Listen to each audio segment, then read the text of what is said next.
and he's calling me out for a long time. So, and I hear he's talking a lot of things. Yeah, then I never forget. No, he say Canelo going down, and Canelo can do this, can do that. He never believed in my skills. But I guess what? He's gonna find out soon. He's a good fighter, but like I say to him, everybody say the same thing before I fought Canelo. He's a monster. He's gonna knock out Canelo. He's this and that. At the end of the day, it's not the same. Being in the ring with other fighters like. Canelo Alvarez has spent years brushing off David Benavidez. But this time, the champion is not just responding. He is issuing a warning. The fight, a perfect fight. He's capable of it. You feel me? As long as he don't get too thirsty for that knockout. Just take your time. Canelo Alvarez has spent years ruling the super middleweight division while repeatedly being linked to David Benavidez. He points back to the moment when both men were at 168 and questions why his rival never fought the champions there. Every fighter is calling me out, no? Obviously they looking for the payday. No, it's a reason they always calling me out. But you know, when we are like both in 168, I fought every champion at the division. Firing back at that same narrative, David Benavidez, long positioned as the dangerous challenger Canelo avoided, argues that Canelo's hesitation comes from recognizing his size and power, which he believes could expose weaknesses under pressure. The way I've seen him handle my presence is he's definitely scared of me. You know, if you have a fighter talking so much trash in front of you, why don't you make an example of him to the world? Beat me in the ring and make a whole lot of money. But Canelo Alvarez, as you can see from every time he fights a guy that's big with power, like the wall, you know what I mean? And he's not able to suppress these. Pushing that argument further, David contends that collecting the light heavyweight titles would put the negotiating power firmly in his hands, transforming the matchup from a chase into a challenge issued entirely on his own terms. Position every single way. I wasn't going to go down to 168, but now if Canelo wants to come up, then, I got the WBC World title, 175. After I beat the wall, I'm going to have all belts. So after that happens, now I'm the one who has the power. Now I'm the one. Canelo said he doesn't fight, he fights for great. Weighing in from a different angle, Terence Crawford believes Canelo understands the challenge Benavidez's size presents once the fight begins. He argues that the physical gap could create a major tactical problem against Benavidez's relentless pressure. Since he know how big Benavidez gonna come in the ring. You know, Benavidez is a great fighter, but he's a big fighter. He's a tall fighter, and I just think Canelo knows, like, why would I wanna get in the ring with this guy that's gonna be massive come fight time, and I'm not that big of a guy at all. I've been doing all this with my skills because Canelo's not a big guy. He's been fighting big guys his whole career. Crawford does not stop there either. He maintains that Canelo has repeatedly used his technical ability, timing, and ring intelligence to neutralize opponents who held clear physical advantages over him. In Crawford's view, that history strengthens the argument that elite skill can sometimes overcome a significant size gap, especially when a fighter knows how to control distance and dictate exchanges. And beating them with skill, so you gotta tip your hat off to Canelo and what he's accomplished. Absolutely. Being 5'7", going up to 175 and fighting these big guys and actually winning. And knocked out Kovalev. Yeah. While the Canelo rivalry lingers, a separate storyline is starting to pull focus. Jai Opetaia, already established as one of the division's elite champions, believes a showdown with Benavidez becomes increasingly difficult to ignore once major titles are on the line. With championship stakes adding greater significance to the matchup, Opetaia sees the fight as more than a high-profile clash. Whatever it is, especially him being in cruiserweight, and to me, it just makes sense. Like, if he's fighting for a world title in my division, why don't people want to see who the best is in the division? Like, it does not make sense to me if we don't fight. You know what I mean? Like, he's coming up fighting for a undisputed, like a unification fight, and he's going to be in the WBO and WBA. It just doesn't make sense to me that... Responding to that idea, David maintains that he is focused on building his own path and continuing to establish himself through the challenges directly in front of him. The thing I've made it very clear about myself that I'm not going to wait for Canelo. You know, I'm going over here and making my own lane, going up to cruiserweight. So it feels good, but as of... it feels good to be in my own lane and doing, you know, other stuff. And, you know, I'm able to get my glory besides just that one Canelo fight. But to be honest with you, you guys are always going to be interested in that fight. So that that question is never going to leave. You know what I mean? But, I mean, it doesn't matter to me. At the end of the day, the fans deserve that fight, whether it happens, whether it not. Noise around both men, Max Kellerman, drawing on years of evaluating elite fighters and championship matchups, strips away the politics surrounding Benavidez and Opetaia. With both men now positioned among the division's leading talents, he argues their actual ability should determine the outcome, not the storylines built around them. And also the logic that he is using, well, I am after legacy stuff. Does he think that some sanctioning body that a belt confers some special status actually on a fight? Also the logic that he's using, well, I'm after legacy stuff. Does he think that some sanctioning body that a belt confers some special status actually on a fight? Who are the two best cruiserweights in the world? It is obvious to everyone. Jai Opetaia, David Benavidez. So the thing to do is to find out. Kellerman presses that same point home, arguing that Opetaia has already established himself as a legitimate championship-level fighter and has earned recognition through his accomplishments in the ring. In Kellerman's view, that resume should be enough to justify giving him the opportunity, regardless of promotional politics, matchmaking complications, or outside business interests.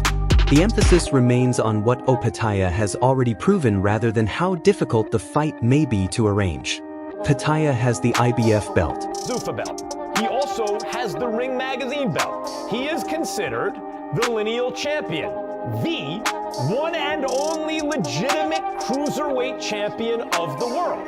Now, as much as I love David Benavidez, and he's been ruthlessly ducked at 68 and 75, and he may have been the best fighter in multiple divisions, but he has never proven that he is the champion by beating the champ because he had been frozen out of those fights. Not everyone agrees, though. Jose Benavidez Sr., David's longtime father and trainer, believes Opetaia still lacks the level of experience his son has accumulated through years of elite competition and high-pressure fights. From his perspective, that difference could become increasingly important as the intensity rises, with David's familiarity with championship-level pressure potentially giving him the edge when the fight reaches its most demanding moments. He said that he was the next big thing and that he was going to make David look like an amateur, this and that. You know, he doesn't have the experience that David has. I think he is going to be better in about 3-4 years more. You know, I think he's lacking off experience a little bit more. And don't get me wrong, he's a good fighter. He is going to be a great fighter. But right now, he doesn't have the experience that David has. You know, I see better be bold than Chulo Ramirez more. Elite ability alone does not guarantee major commercial interest, especially when a fighter lacks widespread name recognition outside hardcore boxing circles. Building a larger following could give Opetaia the visibility and market value needed to turn a potential showdown with Benavidez into a genuine marquee event. I'm going to ask the viewers, would you rather see David fight Zurdo or Opetaia? If you ask a Mexican fighter, they do not know who Opetaia is. You know, he still needs to develop a little bit more and grow his fan base. Does it make sense? So, if we were fighting Opetaia, people will be complaining we are fighting a nobody, a somebody that is not known. The boxing world knows who he is, you know, because at the end of the day for Mexicans know Opetaia. Opetaia answers those doubts directly, cautioning that becoming too focused on hunting for a knockout can cause a fighter to abandon his game plan and make costly mistakes. Instead, he stresses the importance of boxing intelligently, trusting his technique and allowing his natural power to emerge through the right opportunities rather than forcing the finish. His confidence suggests that if he stays disciplined and executes properly, the knockout threat will take care of itself. I believe if you chase the punch too much, you're going to make too many mistakes. So, you know, we just got to fight smart and the punches will come. You know, and I believe the way I box as well and my speed and my ability, a lot of people underestimate my power, you know what I mean? But they learn quick when I'm in the ring. So it's It's just about fighting smart, doing our thing. You know, we've been born. Sergio counters that same optimism, warning that Opetaia could be a particularly difficult stylistic matchup for Benavidez because of his natural physical tools and ability to capitalize on mistakes. He suggests that Benavidez cannot afford to become reckless or assume his usual pressure will be enough, because even a small miscalculation could give Opetaia the opening he needs to punish him and shift the momentum. Like, he's always been a big guy. I don't think he's as overmatched as you do against Jai Opetaia. Not that I disrespect Jai, just I have not seen it yet against high-level guys. He didn't get Brandon Glanton out of there. Like, I'm just saying, like, I need to see more of Jai Opetaia against top-level guys. Like, if Jai Opetaia dispatches Chris Billum-Smith, if he eventually gets there against him in a way that Zurdo couldn't, then maybe I can get on board with that. I just haven't seen it at the highest oblivion. I think that David Benavidez, if he looks great against Zurdo, wins a clean decision, knocks him out, I think he's got a great chance against someone like Jai. Breaking the matchup down technically, Andre Dirrell, who has experienced elite boxing from both the fighter and coaching perspectives, giving his observations unusual weight, identifies speed as the critical weapon that could decide who controls the exchanges. Faster reactions and shorter punches, he explains, could completely alter the rhythm of the fight. Cruiserweight, and you're bound to get beat, especially by a Jai Opetaia. I think Jai Opetaia beats Suitable too. I think Jai Opetaia is the best cruiserweight in the world because he has power, he has the size, and he has the footwork. So no, I think it'll be career suicide, especially if David Benavidez wants to control these May and September dates. He needs to go back down after a potential win against a Mexican and control these Mexican dates and be the next star for the year. That is going to be a fight where both of these guys are going to learn a lot about themselves. Andre expands on that same idea, warning that Opetaia's constant movement could make Benavidez work much harder to find clean openings. By staying mobile, changing angles, and refusing to stand directly in front of him, Opetaia could frustrate Benavidez into forcing exchanges that are not naturally available. And David has a great ability in the inside. You kind of see Zurdo's punches come in one at a time or one after another, meaning 1, 2, 3, 4. When David, you get hit with 3 before you even know it. So it's just like, okay, he hit me right here, but who the hell hit me over on this side and down to the body at the same time? So that speed is going to be a huge factor. He's going to win that fight, and him and Jai is going to be a tough fight for both fighters. That's going to be a fight. Both of these guys are going to learn a lot. Circles back one final time, emphasizing that the jab could ultimately determine whether Opetaia can control the distance and keep Benavidez from getting into his preferred range. By consistently establishing that lead hand and disrupting Benavidez's forward momentum, Opetaia could force him to reset and fight from the outside. But Andre warns that if the jab fails to hold Benavidez at bay, the pressure fighter could quickly close the gap, trap Opetaia in exchanges, and unleash his offense at will. Body. Yes, so let's stick to the Jai Opetaia and David Benavidez, right? If Jai can use his feet collectively, stay out the way. I've seen fights with him where he lasts a whole 12 rounds continually moving after getting dropped or hurt. You know what I'm saying? So he has the ability with his legs, right? If you can continually make David have to reach for you because he can't simply walk to you and get the shots off, then he's going to have a problem. Why? Because he's going to take... Zooming out to the bigger picture, Sean Zittel acknowledges that Opetaia, Beterbiev, and Bivol would each present Benavidez with a legitimate and potentially dangerous challenge. Given their elite-level experience, power, and technical ability, even with those obstacles in mind, Zittel remains confident in Benavidez, backing him to overcome the entire field and prove himself against some of the toughest names in the division. Doesn't have the jab that I want him to have, and that's really going to set up the big shots because it blinds a lot of... You got to blind him with that jab. Keep that jab in his face, making it hard for him to see the shots coming after.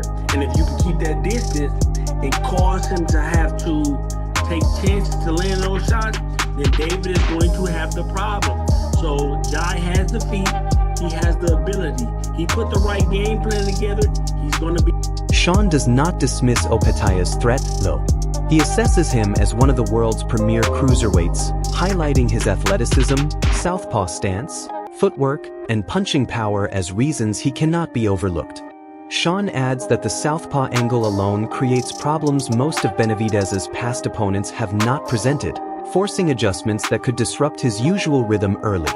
Combined with Opetaya's reach and ring intelligence, Sean believes it is a live enough threat that dismissing it outright would be a mistake. I think, maybe I'm wrong, but I think he beats them all. I do. I think he's the guy below the heavyweight division. I think he beats Opetaya, better be Benavidez, but it's not enough for me to just say he's got to prove. Closing out the debate, Bruce Carrington has studied the way elite opponents try to keep Benavidez at range before his pressure eventually takes over.